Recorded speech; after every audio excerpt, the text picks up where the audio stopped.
Angel, you there? Can you hear me? I think you mean gamertag AO Let's Go. Yeah, I'm in, Dina, aka T-Sizzle23. Hi, how are you doing? I'm good. I have to admit, I've never played online games before, so this is pretty cool. It's definitely a great way to connect. No doubt, I can see why the Air Force totally agrees. Right? You ready to jump in? Hey, let's do it. Wait, what about this podcast?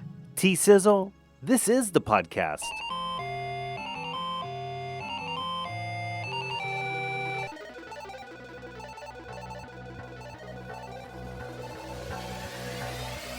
Let battle commence. In an age where we're all digitally connected, nobody should feel like they're unplugged from the world. Esports in the Air Force has the ability to bring people together, no matter your age, rank, gender, or ethnicity. Connecting with each other and having that family, whether it's a gaming family, Air Force family, or whatever, it just builds on somebody's resilience, their mindset, their sense of community, and that builds a stronger, more resilient force, period. I am Chief Master Sergeant of the Air Force, Joe Bass, and this is For Your Situational Awareness. FYSA? FYSA. For your situational awareness. FYSA. For your situational awareness. What's up? I'm Angel Orozco, Defense Media Activity. Hello, I'm Tech Sergeant Dina Heitzman. It is so rad to think that video games are now being looked at as a tool and a source for resilience rather than what my mom called it, a big waste of time and her money. Esports and video games have become a titan in the global economy, even surpassing the global movie and North American sports industry combined in 2020, with projections for 2021 to be even greater. In other words, I think it's pretty popular. It's popular in the Air Force also. In fact, more than 86% of airmen between the ages of 18 to 34 identify as gamers, playing anywhere from 4 to 10 hours a week. That's according to Colonel Mark Adair, Director of Operations for Air Force Services Center. And an airman we spoke to games way more than that. I don't think I've gone without 6 to 10 hours of gaming a week since basic training. Say 60, 70 hours a week, so quite a bit. All day weekends and most of the time during the nights. That's A1C Zurich Weiser, and he's kind of used to being online since his job is a computer programmer. And even though he's online so much, at his core, he's a real people person that wants to help other airmen. And you can tell from that little clip there, he was a fun person to interview. In fact, I asked him if there was anyone in the Air Force that he would like to challenge in a game. And of course, he went straight to the top enlisted member and called out Simsaf Bass. In terms of competition, I'm kind of cocky, so I'd say there's nobody I want to play against because I know I'm the best. But in terms of camaraderie or resiliency, I'd want to play with Chief, Chief Bass. We'll hear Simsaf's response to that later. I don't know about you, but this whole thing just seems like an elaborate scheme that an airman made up in order to play video games on the job. I wish it was my idea, but we do know who the airman is, so why don't we go to the source and ask him directly? I am Captain Oliver Parsons, or my gamer tag is Ollie Poppin' It, because my beats don't have a stopping it. I work at the Air Force Services Center as the Deputy Chief of Sports, Fitness, and Readiness, and I am the founder of Air Force Gaming. In 2016, Captain Parsons was a missileer stationed at Minot Air Force Base, North Dakota.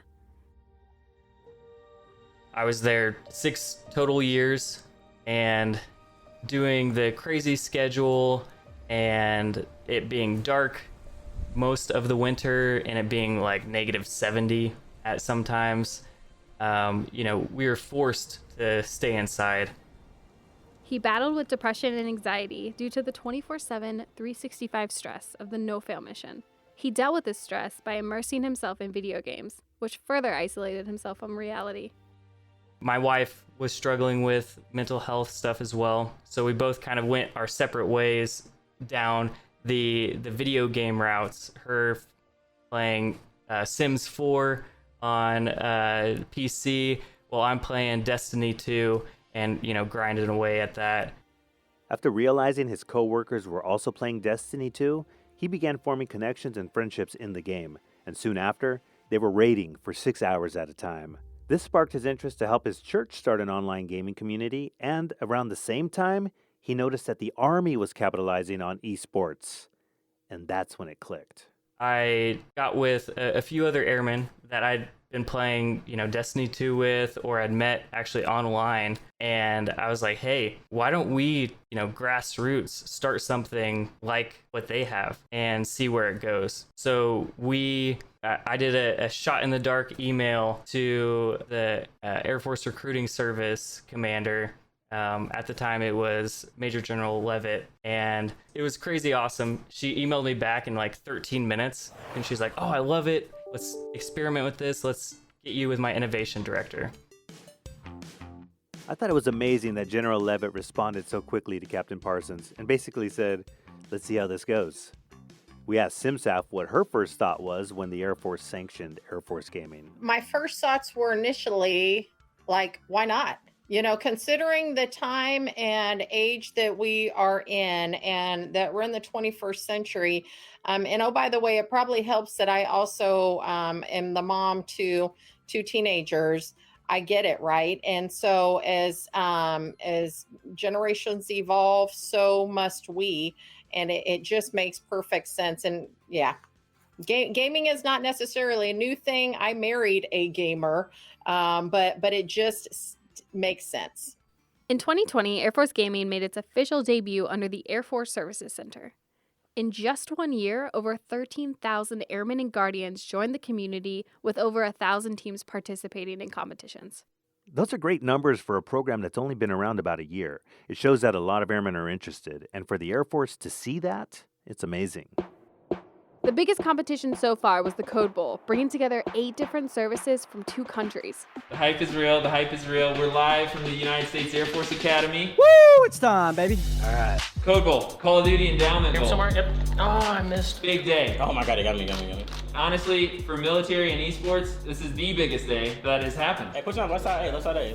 We have 8 total services, 5 from the U.S., 3 from the UK. Once man. Yep. And their setups are looking real nice. Man, Angel, that sounds so cool. I wish we could be a part of that. Very awesome. But Dina, as you know, the Space Force, the baby Space Force won that event. U.S. Space Force, now they have. Yes! No! Let's go! Let's go, baby! Code Bowl champs! And the Air Force, well, you didn't do that well. Yeah, we definitely lost. But all in all, the competition was great. It was healthy for everybody. And I think that's the key part about resiliency in esports. And we probably shouldn't be overthinking resilience. What esports and online gaming does is it makes you happy, it makes you smile. You're competitive, you're talking to people online, your community, and you're having fun. And that's what it's all about, having fun. That alone can make you more resilient, and a happier person. Yes, just by talking about this, I'm like super smiling. I'm excited. It gets me hype, right? So I think this is definitely a great way to bring everybody together, regardless of what you are, whether you're a female, whether you're a male, whether you're an A1C, a colonel, a general, whoever. I definitely think this is a great opportunity for everybody to get involved.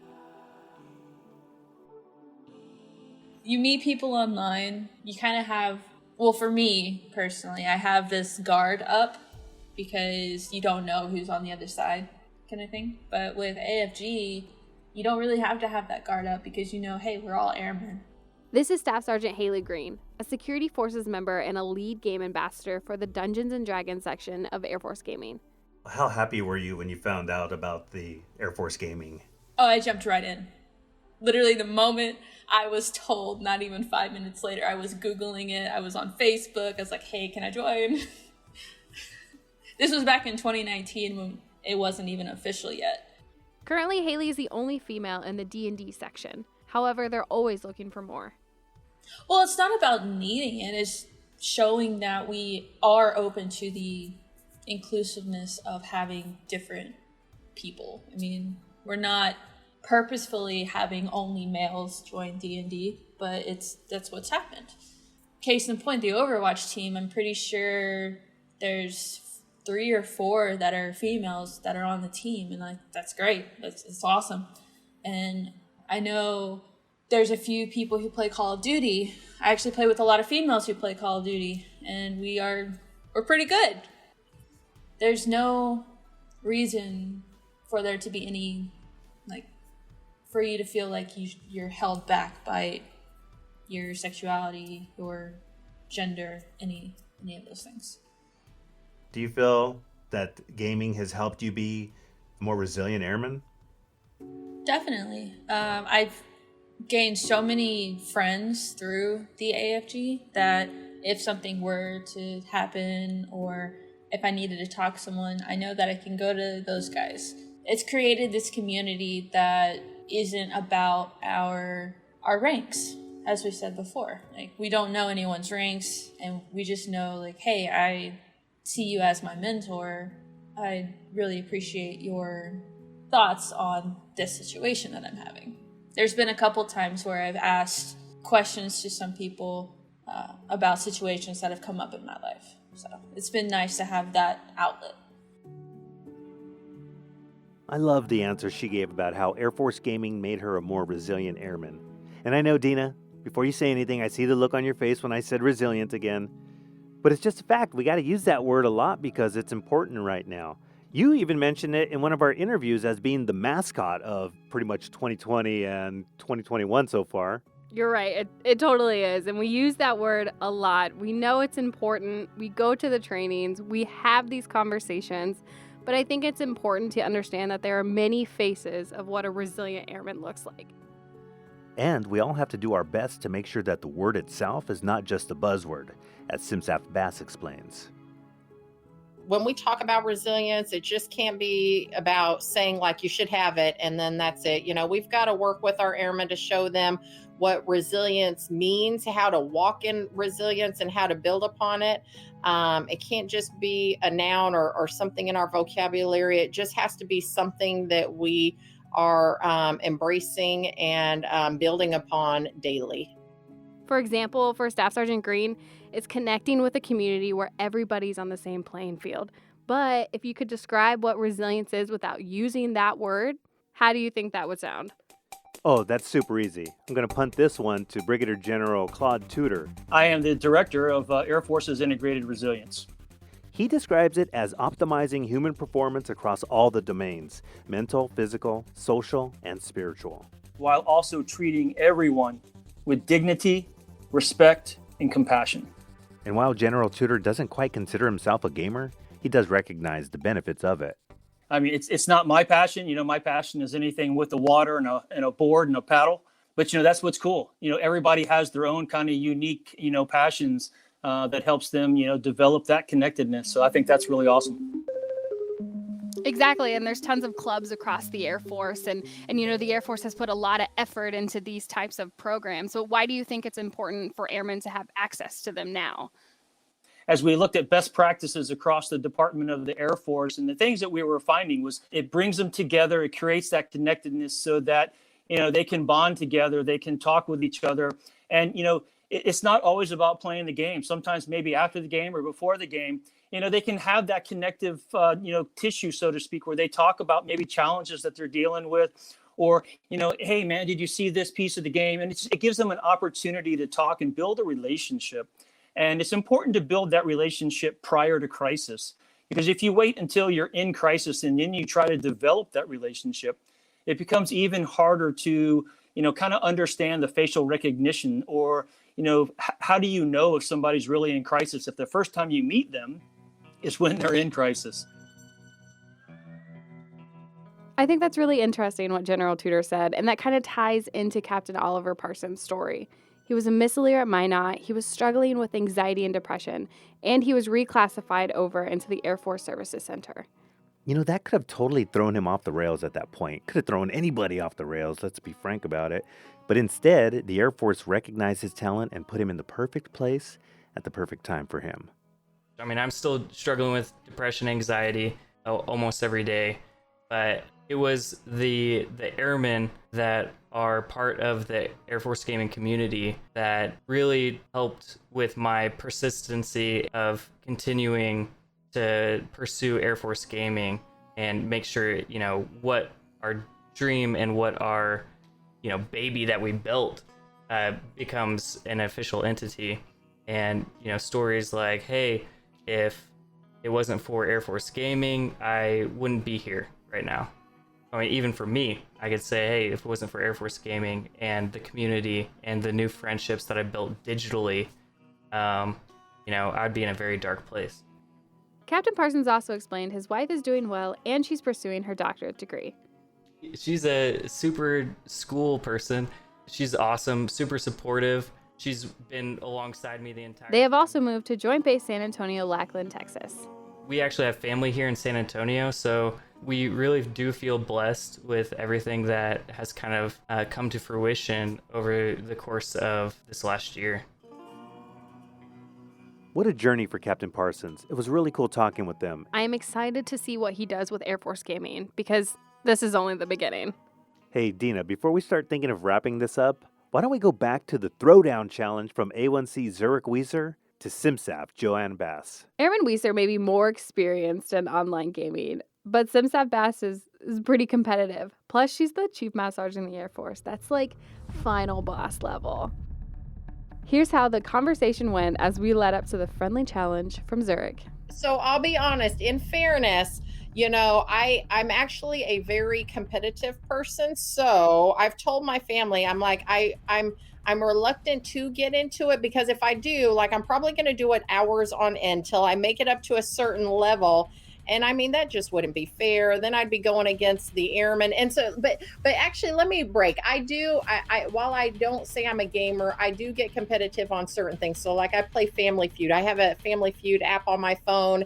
So to be fair, I don't want to have to beat out our airmen in games, and so I choose not to. I did interview one airman recently who's involved in Air Force gaming, and I asked the question, if you could play with anyone in the Air Force, who would that person be? And he said that person was you, Chief Master Sergeant my of the Air word. Force. I met Chief Bass while I was in tech school. She was the command chief over at Keesler, and so I actually met her and she had an open forum, we had some good conversations, learned some things from her. And so I think playing with her would be like, hey, this is cool because I have already met you. And now this is a year and a half later. I'm a very different person than I was in tech school, just because of how the Air Force has changed me. And I think that would be cool to play with, Chief Bass or somebody of that nature who has that experience, who's been in the Air Force for a while, kind of like as a mentor, if you will. All right. Well, you tell Airman Weiser, he has to give me some time. Right now I've been very focused on, okay, how about I lead the Air Force well? I've been in the sea for about 7 months. I've been very focused on certain things, but tell him by my second or third year, I'm going to have this thing on lock. And then maybe we'll get into some gaming. Who wouldn't want to play with SimSaf? I mean, come on, you can't blame the guy, right? I gotta say personally that at the beginning of this podcast, it kind of blew my mind to think that somehow online gaming can help build resilience in people. But after speaking with everyone in this episode, I get it. Innovative ideas can come from anyone, anywhere, at any time. And Air Force gaming is the perfect example for non-traditional methods to help solve complex problems. If we try to solve those issues with the same way of thinking that we always have been, we're just not going to be as effective and as strong and dynamic as we could be. And so we need new ideas, and a lot of those new ideas and ways of thinking will come from things like Air Force gaming. Thank you for listening, and thanks to all of our guests. This has been FYSA. I'm Tech Sergeant Dina Heitzman. And I'm Angel Orozco. And now that we're done with this episode, do you want to finish playing that game? Yes, I thought you'd never ask. Let's go. I got player one. Okay, kid.